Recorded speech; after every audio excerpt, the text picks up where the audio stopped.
자, 참만남 심리가족이 왜 중요한가 계속 이야기하고 있는 중인데, 자, 모든 변화와 학습은 가장 편안한 분위기에서 촉진되기 때문에 우리는 치유와 변화를 위해서는 반드시 편안한 분위기 조성이 필요합니다. 편안한 분위기. 치료적 분위기, 치료적 분위기 내지는 편안한 분위기, 또는 촉진적인 분위기, 이렇게 표현할 수 있어요. 촉진적인 분위기. 치료는 변화가 일어나기 위해서 촉진적인 분위기가 필요하다. 왜 그러면 불편한 상황에서는 변화가 안 일어나는가 이런 걸 한번 생각해 보겠습니다. 공부를 할 때 공부 잘하는 사람들은 주로 어떤 사람이었어요? 벼락치기 공부하는 사람이 잘했나요? 아니면 평소에 예습 복습하는 사람이 잘했나요? 예습 복습하는 사람이 잘했죠. 그러니까 시험에 관계없이 편안한 분위기에서 예습 복습을 하는 사람이 공부 잘하잖아요. 그러니까 성격 개조를 보더라도 우리 엄마 아빠들이 성격 개조를 위해서 아들을 해병대 보내잖아요. 해병대. 해병대를 보내면 성격 개조가 될까요? 왜 해병대를 보내면 성격 개조가 안 되죠? 억압된. 그렇죠. 억압, 두려움, 불편함, 이런 게 이제 해병대지 않습니까? 해병대에서는 용감한 군인이 잠깐 가능할 수도 있겠지만은 성격 개조가 일어나진 않는다. 우리 옛날 그 80년대 영화 중에 람보라는 영화가 있었잖아요. 람보. 람보 기억나세요? 람보가 베트남전에서는 영웅이었잖아요. 근데 이 사람이 제대를 하고 미국에 돌아가니까 어떻게 됐어요? 사회를 적응하지 못하는, 사회 부적응화가 됐다는 거죠. 왜 이런 일이 일어날까? 바로 이제 베트남 전쟁 같은 경우는 언제 죽을지 모르는 이 두려움의 환경이었던 거죠. 그런 환경 속에서는 어떤 인성이나 성격의 개조는 일어날 수가 없다는 거죠. 그래서 우리가 이제 치유 배달을 위해서 반드시 편안한 분위기를 조성을 해야 됩니다. 자, 이 편안한 분위기를 조성한 게 뭐냐면은 바로 참만남 심리가족이라고 이름을 붙입니다. 참만남 심리가족. 첫 번째는 평가 판단 없이 있는 그대로 바라봐라. 이걸 이제 무조건적 긍정적 존중이라고 이야기를 합니다. 무조건적 긍정적 존중. 조건 없이 있는 그대로 받아주는 거죠. 이른바 실수하더라도 있는 그대로 받아주는 거예요. 부정적인 행동을 하더라도 있는 그대로 받아주는 겁니다. 좀 창피하고 부끄러운 이야기 하더라도 있는 그대로 받아주는 거죠. 있는 그대로 받아준다. 왜 있는 그대로 받아주는 게 참 중요하냐면은 인간이 두려워하는 것 중에 가장 두려워하는 게 뭐냐면 평가에 대한 두려움이에요. 평가에 대한 두려움은 마치 이런 것과 같아. 물고기가 도마 위에 칼로 난도질 당하는 느낌이잖아요. 내가 물고기라면 도마 위에 내가 얹어져 있어요. 칼을 가지고 나를 난도질해. 느낌이 어때요? 처참하죠. 그러니까 우리가 평가를 받는 것은 이렇게 칼로 난도질 당하는 느낌과 비슷하다. 그래서 사람들은 부정적인 평가를 굉장히 두려워합니다. 부정적인 평가를 두려워하기 때문에 남의 눈을 의식하잖아요. 잘해야 돼. 실수하면 안 돼. 이 마음이 왜 생기죠? 자, 부정적 평가를 받지 않기 위한 거죠. 어릴 때 왜 우리는 착한 아이가 되려고 했죠? 왜 공부를 열심히 했죠? 왜 모범생이 됐죠? 왜 철이 든 아기가 되었냐 이 말입니다. 왜 아기는 모범적으로 행동하고 철이 들고 공부를 잘해야 됐을까요? 자, 부모의 또는 선생님의 부정적인 평가를 받기 싫었으니까. 공부 못하면 부정적인 평가를 하잖아요. 사고 치면 부정적인 평가를 하잖아요. 그런 게 싫었죠. 그래서 공부 자체가 재미있어 하는 경우도 물론 혹하나 있겠죠. 근데 99%는 공부가 재미있어 열심히 하기보다는 부정적 평가를 받기 싫어서 공부를 열심히 하는 겁니다. 착한 행동을 하는 이유도 뭐래? 그거 똑같아. 그 사람 착한 사람이기 때문에 착한 행동을 하는 게 아니에요. 착한 사람이기 때문에 착한 행동을 하는 게 아니라 착한 행동을 해야만 부정적 평가를 받지 않으니까. 그래서 의외로 어릴 때 착한 행동을 하던 애들이 나중에 범죄자가 된 애들이 많이 있다니까요. 화성 연쇄살인 사건의 그 이춘대인가 걔도 그렇잖아요. 어릴 때 동네 사람한테 인사도 잘하고 학교에서 얌전하게 행동했다는 겁니다. 근데 얘가 군대 갔다 온 이후에 사람을 죽이고 그게 30명을 넘게 죽였잖아요. 그 살인衝動이 어디서 나왔을까? 착한 행동을 한다고 해서 착한 사람이 아니라는 거죠. 걔가 착한 행동을 하는 이유는 뭘까요? 부정적 평가를 받기 싫으니까. 그래서 억눌려졌죠. 억눌려진 그 억압된 마음이 살인衝動으로 연결된 거죠. 이렇게 그래서 평가에 대한 두려움이 이렇게 참 범죄자를 만들기도 합니다. 어쨌든 우리가 평가 판단 없이 있는 그대로 받아주고 바라봐주는 것, 이것은 우리 치유에 있어서 대단히 중요하다는 말씀드립니다. 심판관이 되지 않는 거죠. 심판관. 특히 그 부모가 심판관의 자리를 내려놓는 게 얼마나 중요한가, 이걸 좀 생각이 듭니다. 최근에 저한테 상담받고 있는 분 중에 한 분이 바로 부모에 대한 부정적인 평가, 그 평가 때문에 우울증에 걸리고 또 결혼 이후에는 지나치게 자기 배우자한테 집착하고 이런 문제가 있어서 지금 그런 분이 계시거든요. 예. 그래서 부모는 가르치는 사람이 되면 안 됩니다. 부모는 자, 옳고 그름을 판단하는 심판관이 되면 안 됩니다. 부모는 무조건적으로 받아주는 사람이 되어야 됩니다. 자, 예를 들면 이런 거 있잖아요. 우리 아들이 공부를 꼴찌를 하더라도 엄마는 우리 아들이 좋아. 이거 어때요? 이렇게 하면 아들이 어떤 느낌일까요? 가르치려고 나도 모르게 들어가거든요. 예. 자, 우리 아들이 또는 우리 딸이 대학을 어디 들어가든지 엄마는 최선을 다한 결과라면, 그게 최선의 결과라면 우리 딸이 너무너무 훌륭하다고 생각해. 어때요, 이런 거? 근데 이제 부모는 지나친 기대를 한단 말이에요. 너 이번에 서울대 못 들어가면 난 알지? 너 이번에 반에 1등 못하면 알지? 뭐 이런 거죠. 이게 부모의 과도한 기대에 의해서 자녀들이 그 기대를 충족시키지 못하잖아요. 부모의 기대는 100인데 난 할 수 있는 게 한 50밖에 안 돼. 그러면 50의 갭이 생기잖아요.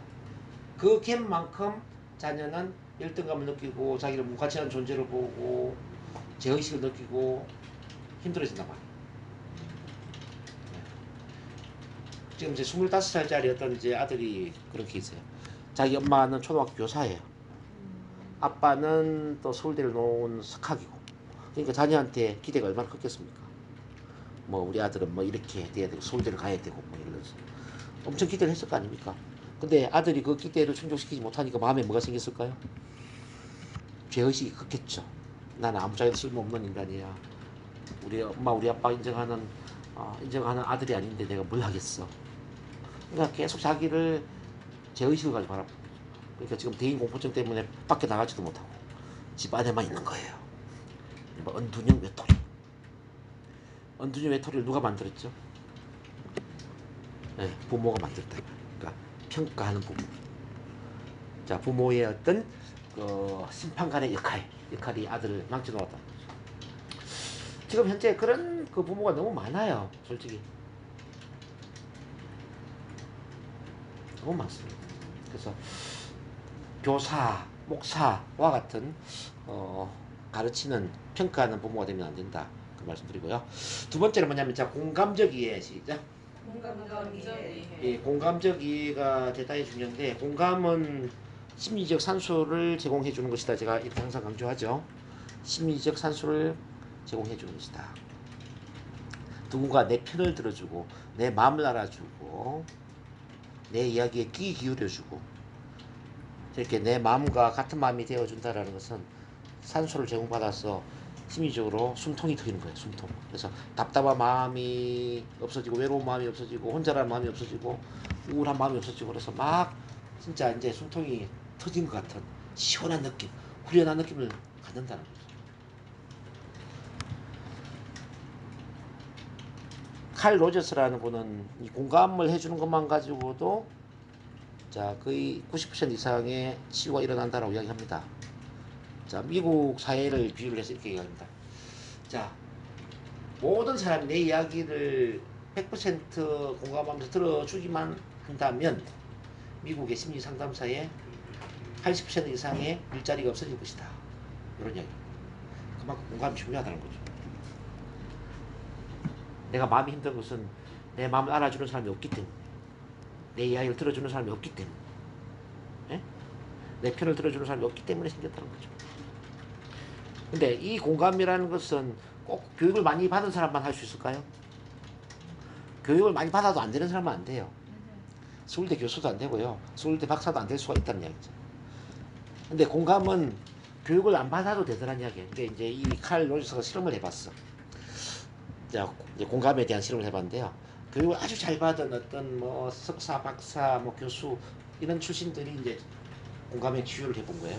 또 한쪽은 교육 수준이 굉장히 떨어진 그렇지만은 가슴은 따뜻한 마음이 열려 있는 인간적으로 이렇게 막 사랑이 넘치는 이런 사람들 집단이 또 이제 아무 치료 기법도 모르는 상태에서 심리학에 대한 이론도 없는 상태에서 이렇게 공감형 상담을 해본 거죠. 효과가 어떤 쪽이 더 높았을까요? 네, 가슴이 따뜻한 사람. 이제 치료 기술도 모르고 공부도 안 했지만 가슴이 따뜻한 이런 분들이 상담을 하니 훨씬 더 효과가 높더란 이야기죠. 그래서 여러분들이 여기서 이제 희소식이 뭐냐면요. 여러분들이 가슴만 따뜻할 수 있다면, 마음만 열려 있을 수 있다면 누군가에게 위대한 치유사가 될 수 있다는 뜻입니다. 누군가에게 나는 위대한 치유사 역할을 할 수 있다. 한번 해보시겠습니까? 네. 예, 이건 공부를 많이 안 해도 돼요. 이론을 몰라도 괜찮아. 자, 마음이 따뜻하면 돼요, 그냥. 자, 끝에는 공감을 이렇게 비유합니다. 누군가가 밖에 사람을 죽이고 들어왔어요. 일반인 사람들은 어떻게 이야기합니까? 너 왜 사람 죽였니? 빨리 경찰서 가서 자수해야지. 이렇게 이야기하겠죠. 근데 우리가 공감을 이야기한다면 이렇게 이야기하는 거죠. 네가 사람을 죽인 데는 그럴 만한 이유가 있었을 거야. 그래도 난 네 편이야. 그래도 난 네 편이야. 네가 사람을 죽이고 안 죽이고 그건 중요하지 않아. 난 오로지 네 편이야. 이렇게 이야기하는 거예요. 너무 극단적인가? 그렇긴 하지만. 예? 아니 그게 공감이라고 저는 생각을 해요. 그 정도가 돼야 된다. 밖에 사람들이 어떤 이야기를 하든지 관계없이 나는 그래도 네 편이다. 자, 세상에 최악의 잘못을 저질렀다 하더라도 그래도 내 편이다. 이 느낌. 이게 바로 이제 공감이라는 거죠. 근데 이 느낌이 없기 때문에 사람들은 마지막까지 그 느낌을 확인하기 위해서 결국은 자살까지 가죠. 최진실 씨가 자살한 것도 같은 원리 아닐까요? 나는 사채업자가 아닌데 이렇게 나는 정직한데 근데 나를 사채업자로 몰아붙이네. 내가 죽는다면 내가 사채업자가 아니라는 걸 사람들이 알아줄까? 내가 정직하다는 걸 알아줄까? 내가 죽음으로써 내 편이 생긴다면 난 죽는 게 더 나을 수도 있지 않을까? 그거잖아요.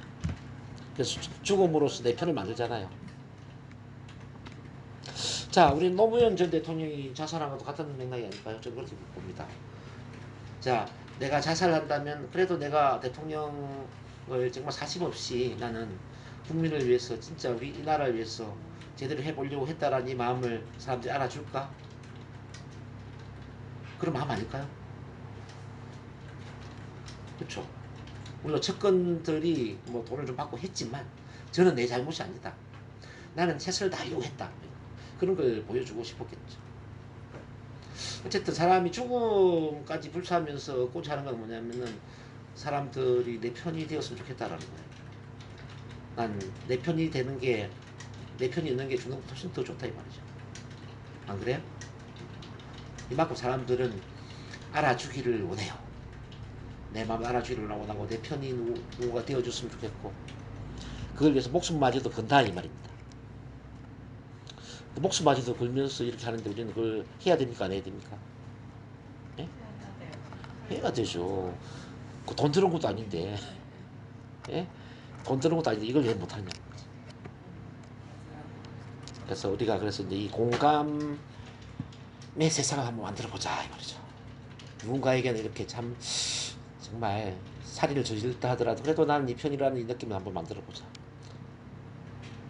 다음이 좀 걱정이네요. 뭐가 걱정이죠? 아니, 갑자기 혼자 죽는 했어.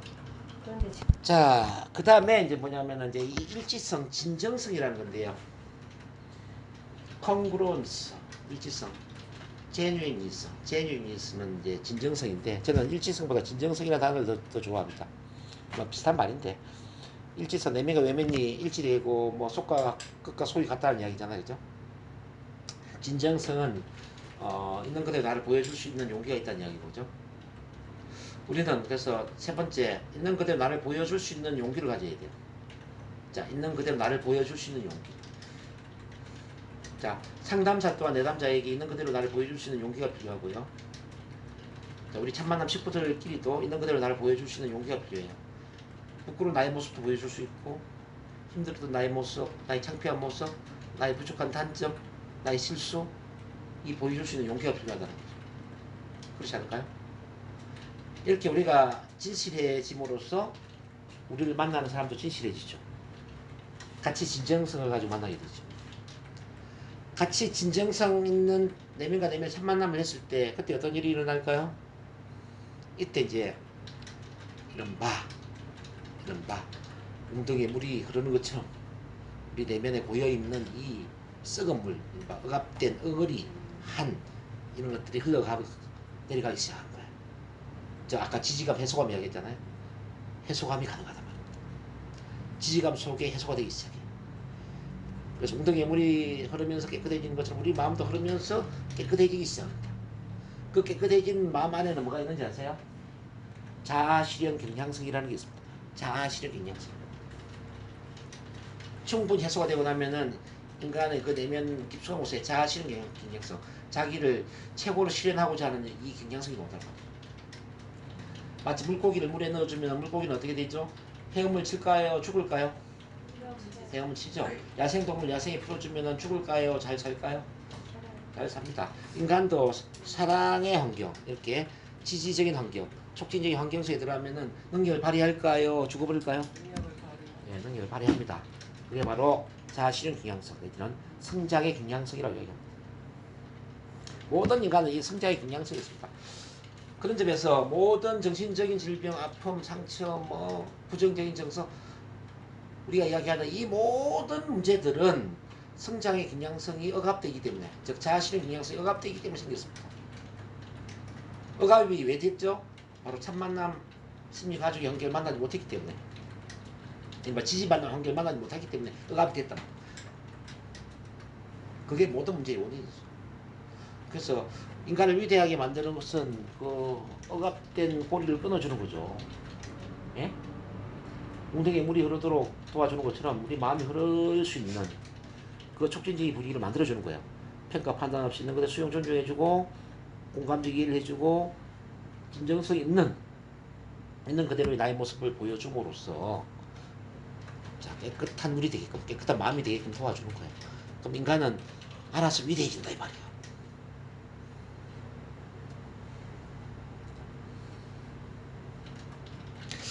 저는 이 원리에 의해서 제가 얼마나 감동을 하고 또 감동을 하고 감동을 했는지,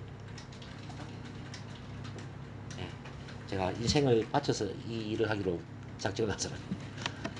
인간은 이것만 가지고 위대해질 수 있다라는 거. 근데 참 희망적인 게 뭐냐면요, 야, 이걸 하는데 굳이 서울대학을 나올 필요도 없어, 박사학위를 받을 필요도 없어, 똑똑할 필요도 없어요. 나이에 관계없어. 나이, 남녀, 성별 관계없어, 직업 관계없어. 자, 오로지 한 가지만 있으면 돼. 가슴이 따뜻하면 되더라. 가슴이 따뜻한 사람들끼리만 모이면 이게 되는 거예요. 얼마나 좋아요. 나도 할 수 있다는데, 나도 누군가의 치유사가 될 수 있다는데, 나로 인해서 누군가가 행복해질 수 있다는데, 괜찮지 않아요? 네. 너무 멋진 일이죠. 돈이 드는 것도 아니고. 그래서 이걸 우리가 해야 된단 말이에요. 이걸 이제 그 상담 분야에서는 PEGS라고 정의를 합니다. PEGS. 그러니까 상담 심리학에서는 PEGS, 치료적 분위기라고 이제 정의를 하는데요. 그거 한번 볼게요. 영어로. 자, P는 Positive Regard, 긍정적 존중. 앞서 제가 말씀드렸던 평가 판단은 있는 그대로 수용 존중이잖아요. 그러니까 Positive Regard, 긍정적 존중. 그 다음에 이제 두 번째 이제 공감적 이해는 공감, empathy, 공감. 그 다음에 아까 일치성 있죠? 진정성, genuineness, 진정성, G를 이야기하고요. 영화만 나고 지금 그 다음에 이제 그 하나가 더 들어가요. 자, specificity of expression. 그러니까 specificity는 뭐냐면은 이제 구체성이라는 뜻이에요. 구체성. expression은 표현이죠. 근데 표현의 구체성. 이제 이게 좀 빠져 있는데, 이제 요거는 제가 보충을 조금 더 해드릴게요. 이렇게 이제 일치성이 되는 상태에서 우리가 표현의 구체성을 가지고 이야기를 해야 된다는 거죠. 우리 서로 이야기할 때 구체적인 이야기를 해야 된다는 거죠. 요즘 어때요? 그죠, 그래. 이거는 구체적이에요, 막연해요? 막연해. 막연하면 이게 이제 촉진이 분위기 안 돼. 요즘 어때요? 하니까 요즘 좀 회사 생활 힘들고 가정 생활 좀 힘들어 많이 고민인데 그자라고 제가 좀 이야기 드릴 게 있어요. 이거는 뭐예요? 구체적인. 좀 구체적이죠? 자, 이야기를 이제 듣고 우리가 피드백 해주는 것도 마찬가지예요. 오늘 많이 힘드셨네요. 많이 힘들었겠다. 이거는 상당히 좀 막연하죠? 근데, 직장 생활에서 지금 뭐 상사가 좀 갈구고 집에 들어오면은 또 이 남편과의 관계가 좀 힘들고 그래서 얼마나 힘드셨겠어요? 이런 건 뭐예요? 막연해요, 구체적이에요? 구체적이야. 그렇죠. 이게 이제 그래서 이제 공감을 표현할 때, 공감적 피드백을 할 때 우리가 막연하게 피드백을 하면은 이거는 도움이 안 된다는 거죠. 구체적으로 피드백을 해야 된다는 거죠. 구체적으로 표현해야 된다는 거죠. 우리가 내면을 개방할 때도 마찬가지. 뭐 그냥 힘들어요. 요즘 살기가 힘들어요. 이런 막연한 이야기가 아니라 자기 이야기를 구체적으로 할 수 있어야 된다는 거예요. 그래서 이 표현의 구체성이 상당히 중요하게 다루어집니다. 우리 상담 현장에서 만약에 이제 위에 긍정, 존중, 공감, 진정성만 있고 표현의 구체성이 없잖아요. 그럼 상담이 떠는 거죠. 구체적인 이야기를 안 하니까. 네, 그렇죠. 그래서 우리가 그래서 상담할 때 얼마나 구체적인 이야기를 주고받고 있느냐라는 부분, 우리 첫 만남 활동에서도 서로의 이야기를 얼마나 구체적으로 할 수 있느냐의 부분이 굉장히 중요하다는 거예요. 이거 이해되셨나요? 네. 그게 있으니까 참고로 하세요. 자, 참고로 하시면 됩니다. 우리는 스피치 훈련을 하니까 뭐 굳이 지금 강조 안 해도 문제 없어서 제가 빼놨는데 그냥 여러분들 훈련할 때 한 번 더 정리를 해드립니다. 요게 되면 있잖아, 이렇게 됩니다. 뭐뭐 인척하는 나와 뭐뭐 있나 두 가지가 있다고 했죠. 우리 자아에는 자, 있는 그대로 나의 모습을 진다라고 하고 뭐뭐 인척하는 나를 가라고 얘기하잖아요. 가는 이미지 관리하고 포장을 한 나의 모습이다. 자, 진화는 있는 그대로 나의 모습이다. 우리가 첫 만남이란다면 진화와 진화의 만남을 갖는 거죠. 있는 그대로의 나의 모습 이꼴 있는 그대로의 너의 모습. 이렇게 해야만 첫 만남이 되는 거예요. 자, 쉽게 말해서 나를 100% 있는 그대로 막 개방했어. 상대방 또한 100%를 개방하면서 나를 받아줘. 이렇게. 나의 100을 주었을 때 나의 100을 받아준다 이 말이에요. 그러면 이때는 이제 온전한 자신의 삶을 살 수 있는 거죠. 근데 우리가 대화할 때 나의 100을 주지도 않고 상대방도 100을 주지도 않아요. 일부는 개방하는데 일부는 감춰. 그럼 어떻게 될까요? 자, 감추는 만큼 첫 만남이 안 되겠죠. 감추는 만큼 쉽게 말하면 억압되는 의리가 그대로 남아있을 거다 이 말입니다. 그래서 우리가 첫 만남이라는 것은 있는 그대로 나를 보여주었을 때에 100% 나를 받아주는 누군가를 만나는 거예요. 그래서 이렇게 정의를 합니다. 모든 인간은 자신을 있는 그대로 드러내었을 때 100% 수용, 존중, 공감해주는 사람을 만나기 이전에는 온전한 개인의 삶을 살 수가 없다라고 합니다. 여러분들이 이제 그러면 이렇게 질문합니다. 우리 직장에서 굳이 나를 다 보여줄 필요 있나요? 친구들 만날 때 다 보여줄 필요 있나요? 다른 사람은 안 보여주는데 나만 보여줘야 돼요? 이런 질문을 해요. 예, 그럴 필요 없습니다. 그게 첫 만남이 아니잖아요. 첫 만남 환경에서만. 예, 그래서 안전장치가 되어 있는 우리 센터와 같은 첫 만남 환경에서만 나를 100% 보여주시고 밖에 직장이나 사회생활에서 보여주면 안 됩니다. 왜 웃으세요? 아니, 괜히 나는 보여주는데 그쪽에는 안 보여주잖아요. 상처받잖아요. 맞아요. 보여주면 안 됩니다. 첫 만남의 환경이 조성이 되었을 때만 보여주라는 얘기예요. 자, 이렇게 무언가를 스티해내기 위해서 최소한 한 명 이상의 사람에게 완전한 사랑을 받아야 하고 조금씩 수용되어야 한다. 첫 만남의 목적이 바로 이겁니다. 그래서 첫 만남을 다시 한번 더 정리를 한다면 우리는 서로의 앤 슬리반 선생님과 같은 역할을 하는 거죠. 자, 어떤 역할요? 우리는 서로의 앤 설리반 같은 역할. 서로의 앤 슬리반 선생님 역할을 하는 겁니다. 앤 슬리반 선생님이 헬렌 켈러의 모든 걸 받아준 것처럼 우리 또한 누군가를 온전히 있는 것을 받아주는 앤 슬리반 선생님과 같은 역할을 하는 거죠. 자, 그것만 하더라도 죽어가는 사람을 살릴 수가 있고 그 사람의 억압된 엉어리를 다 해소시켜 줄 수가 있고 그 사람이 온전한 사람이 될 수 있도록 즉 위대한 사람이 될 수 있도록 도와줄 수가 있습니다. 그래서 우리는 누군가에게 위대한 치유사가 될 수 있는 거죠.